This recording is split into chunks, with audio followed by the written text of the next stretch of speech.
नमस्कार, आप देख रहे हैं रायशुमारी और मैं हूं ऋतु बिष्ट। बचपन में जब किसी मेहमान के घर आने की खबर मिलती थी तो हम खुशियों से झूम उठते थे। मेहमान जब वापस जाएंगे तो 10 रुपए देंगे, उसकी खुशी एक तरफ, और मेहमान अपने साथ बाल मिठाई लेकर आएंगे, उसकी खुशी दूसरी तरफ। फिर जब मेहमान घर पहुंचते तो उनके झोले से बाल मिठाई की खुशबू आने लगती और जब झोला खुलता तो मानो हमारी मुराद पूरी हो जाती, क्योंकि हमें बाल मिठाई खाने को मिलती। आज ये बाल मिठाई उत्तराखंड या भारत ही नहीं बल्कि पूरी दुनिया में मशहूर है, या यूं कहें कि बाल मिठाई के नाम से अल्मोड़ा शहर को भी नई पहचान मिली। खाने की ऐसी चीजों की लंबी फहरिस्त है जो किसी एक शहर या राज्य को मशहूर कर देता है, जैसे पोहा सुनते ही इंदौर, वड़ा पाव सुनते ही मुंबई और बाल मिठाई का जिक्र आते ही उत्तराखंड। अब तो ये बाल मिठाई कई जगहों पर मिलने लगी है, लेकिन आज भी अगर आपको ऑथेंटिक बाल मिठाई खानी है तो आपको उत्तराखंड के अल्मोड़ा शहर आना होगा, क्योंकि आज भी अल्मोड़ा को कई लोग बाल मिठाई वाले शहर के तौर पर जानते हैं। आज भी अल्मोड़ा में बनने वाली बाल मिठाई जब मुंह में घुलती है तो बाल मिठाई का रिच और क्रीमी टेक्सचर और स्वाद लोगों को खूब पसंद आता है। बाल मिठाई की शुरुआत कहां से हुई, इसे लेकर आपको एक से बढ़कर एक अलग अलग कहानियां सुनने को मिलेंगी, लेकिन तथ्यों के मुताबिक इसकी शुरुआत उत्तराखंड से ही हुई। चलिए आपको बताते हैं कि आखिर कैसे शुरू हुई बाल मिठाई बनाने की कहानी और कौन थे वो शख्स जिन्हें बाल मिठाई बनाने का श्रेय जाता है। बाल मिठाई सबसे पहले कहां बनी? अगर आप इस सवाल का जवाब तलाशने निकलेंगे तो आपको ज्यादातर लोग ये कहते मिलेंगे कि उत्तराखंड के अल्मोड़ा में सबसे पहले बाल मिठाई बनाई गई, लेकिन कई लोग ये भी मानते हैं कि ये मिठाई सदियों पहले 7वीं और 8वीं सदी में नेपाल से उत्तराखंड पहुंची थी और फिर से इसे अल्मोड़ा में बनाया गया था।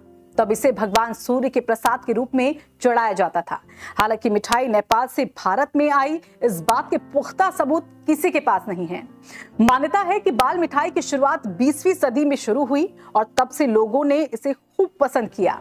अब अल्मोड़ा में आपको ऐसी ना जाने कितनी दुकानें मिल जाएंगी जहां बाल मिठाई बनाई जाती है, लेकिन सबसे पहले बाल मिठाई बनाने का श्रेय जोगा लाल को जाता है।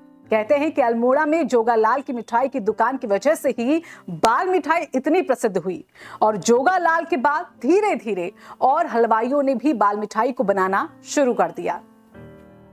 स्थानीय लोग बताते हैं कि 20वीं सदी में चॉकलेट का क्रेज लोगों के सिर पर चढ़कर बोल रहा था। ऐसे में जोगा लाल के दिमाग में एक आइडिया आया और उन्होंने मिठाई के साथ एक्सपेरिमेंट करने की सोच डाली। उस वक्त जोगा लाल की दुकान शहर के बीचों बीच हुआ करती थी। अब यूं तो चॉकलेट में कोको बीन्स होता है, लेकिन जोगा लाल चाहते थे कि जिस मिठाई को वो बनाए उसका स्वाद तो चॉकलेट से मिलता जुलता हो, लेकिन उसमें कोको बीन्स ना हो। फिर क्या था, जोगा लाल ने कोको बीन्स का ऑल्टरनेटिव ढूंढना शुरू कर दिया। लोग बताते हैं कि जोगा लाल जिस दूध से मिठाई बनाने वाले थे वो फालसी नामक गांव में मिलती थी।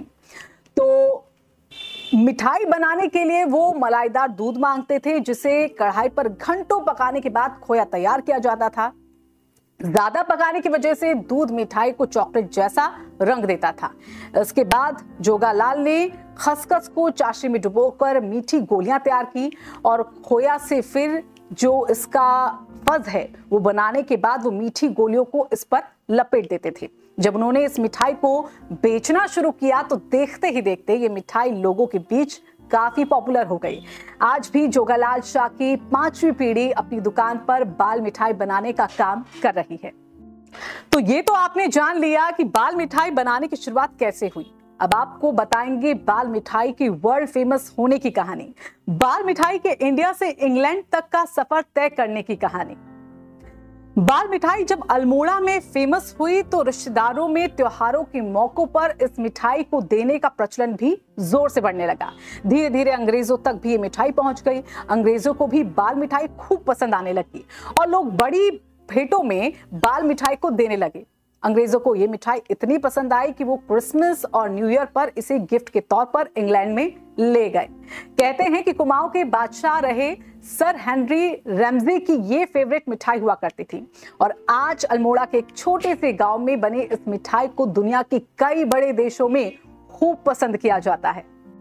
आज भी जब लोग अल्मोड़ा घूमने आते हैं तो सबसे पहले उनके दिमाग में बाल मिठाई का ही जिक्र आता है।